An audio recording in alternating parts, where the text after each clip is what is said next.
හැමෝම අදත් මගේ YouTube channel එකට ඉතාමත් සාදරයෙන් මම පිළිගන්නවා. දැන් අවුරුදු කාලෙත් ලං වෙලානේ තියෙන්නේ. අපේ නිසා අවුරුදු මේසෙට අවශ්‍ය රසවත් අලුවා එකක් තමයි අද හදන්න ලෑස්ති කරලා තියෙන්නේ. තාමත් ඔයාලා මගේ YouTube channel එක subscribe කරලා නැත්නම් subscribe කරන්න කියලා ඉතාමත් ආදරයෙන් ඉල්ලනවා. අපි දැන් යමු වීඩියෝ එකට. මුලින්ම අපි මේ අලුවා එක හදාගන්න තෙත පිටි ටිකක් බෙද ගන්න ඕනේ. මෙතන තෙත පිටි ග්‍රෑම් 300ක් විතර අරන් තියෙනවා. අපි දැන් මේ පිටි එක හොඳට කබලේ බෙද ගන්නවා. හැබැයි ගොඩාක් වෙලා දුඹුරු පාට වෙනකන් අපි මේ පිටි එක බදින්නේ නැහැ. මේ වගේ පිටි එකෙන් දුමක් පිට වෙනකන් ඒ දුම ටිකක් පිට වෙලා යනකන් ඒ කියන්නේ පිටි එකේ තෙත ගතිය යනකන් තමයි අපි මේ පිටි එක බෙදගන්නේ. ගොඩක් දුඹුරු කරන්නේ නැහැ. ටිකක් තෙත ගතිය යන්නේ මේ වගේ බෙද ගන්නවා. අපි මේ බෙදගත්ත පිටි එක දැන් බාලා ටිකක් තුනී කරලා පැත්තකින් තියනවා. අපි පිටි එක පැත්තකින් තියලා ඊළඟට අපි ලෑස්ති කර ගන්නවා අලුවා එක තුනී කරන්න බන්දේසියක්. අපි මේ බන්දේසියට දැන් මේ බෙදගත්ත පිටි එකෙන් චුට්ටක් ඉහළ තුනී කර ගන්නවා. එතකොට අපි අලුවා එක මේක තුනී කරාම අලුවා එක ඇලෙන්නේ නැතුව තියෙන තමයි මේ පිටි බන්දේසියට තුනී කරන්නේ මේ වගේ. මුලින්ම අපි පැණි එක උණු කරගන්න තාච්චිය ලෑස්ති කරගන්නවා. ඒ තාච්චියට අපි සීනි අඬු කෝප්පයක්, පැණි අඬු කෝප්පයක්,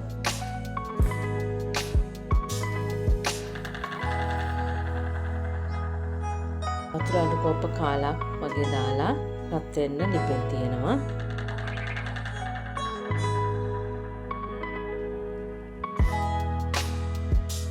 සීනි දිය වෙනකන් අපි මේ පැණි එක උණු කරගන්න ඕනේ.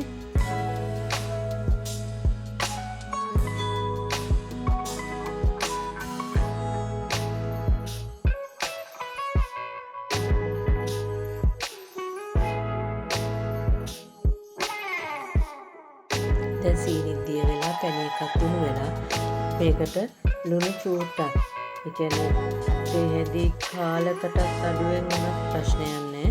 තේ කාලක් විතර වුණත් ප්‍රශ්නයක් නැහැ. ඔයාලගේ රස අනුව ලුණු චුට්ටක් ලං කරගන්න ඕනේ. නැත්නම් අලුවා එකේ රස හරියට එන්නේ නැහැ.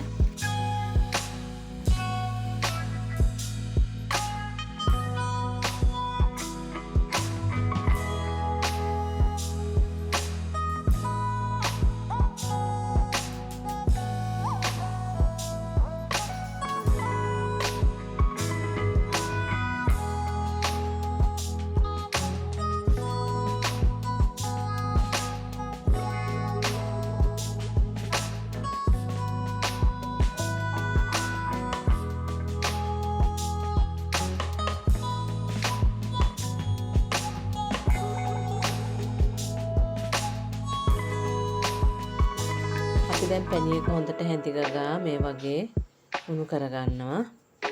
පැණි එකෙත් මේ වගේ බුබුලු දාන්න ඕනේ. බුබුලු දාලා පළවෙනි බුබුලු දාලා ඉවර වෙනකොට අපි හැඳි ගන්නවා. ආයෙ දෙවෙනි පාර බුබුලු එද්දි මේ වගේ හැඳි ගන්නවා.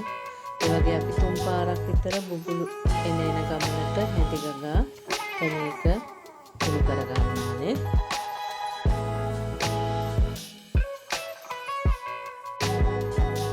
දැන් මේ පැණි එක උණු වෙගෙන යද්දී අපිට මේකට එකතු කරන්න පුළුවන් කජු නැත්තම් බෙදගත්ත තල ටිකක් ඒ වගේ. මම අද මේකට එකතු කරන්නේ බෙදපු තල ටිකක්.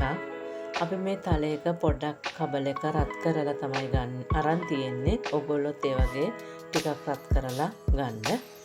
මේ බෙදගත්ත තල චුට්ට මම දැන් මේ පැණි එකට එකතු කරා. අපි දැන් මේ පැණි එකට පිටි ටික එකතු කරගන්නවා. එකපාර පිටි එක ඔක්කොම එකතු කරන්නේ ටික ටික තමයි මේ වගේ දාගන්නේ. මේ පිටි එක දාන ගමන් අපි මේ හොඳට පත්තෙන් පැණි එක කූරු ගන්නවා. මේ වගේ කලවම් කර පුළුවන් තරම් අපේ පිටි එක එකතු කරගන්නවා පැණි එකට.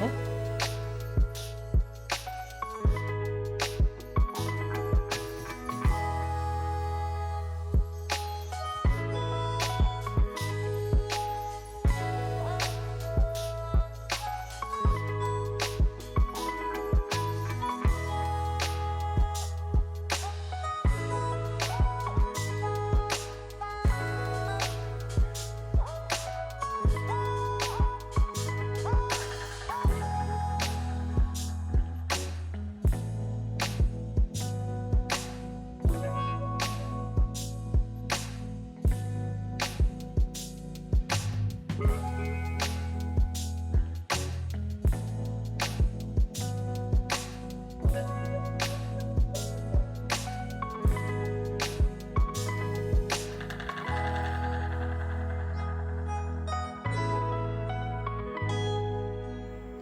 එකපාර ඔක්කොම පිටි එකතු කරන්නේ පිටි ටික ටික මේ වගේ එකතු කරගන්නවා. එකතු කරන ගමන් අපි හැන්දෙන් හොඳට මේ පිටි එක කලවම් කරගන්න ඕනේ පැණි එකට. දැන් මේ වගේ පිටි එක හොඳට පදමට එකතු වෙලා එද්දි අපි මේක බන්දේසියේ තුනී කරගන්නවා මේ වගේ.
දැන් මේ තුනී කරගත්ත අලුව පිටි එකයි මේ තියෙන්නේ.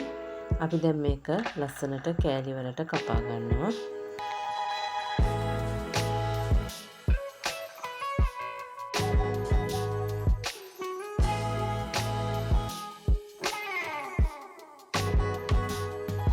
ඉතින් මේ තියෙන්නේ මගේ අලුව හදාගත්ත අලුව කෑලි ටික. ඔයාලටත් මේ අවුරුද්දේ ඔයාලගේ අවුරුදු කෑම මේසෙට මේ වගේ රසවත් අලුව එකක් හදාගන්න පුළුවන්. මම නැවතත් මේ වගේ රසවත් අවුරුදු කෑම එකක් අරන් එනකන් ඔබ සැමගෙන් සමුගන්නවා.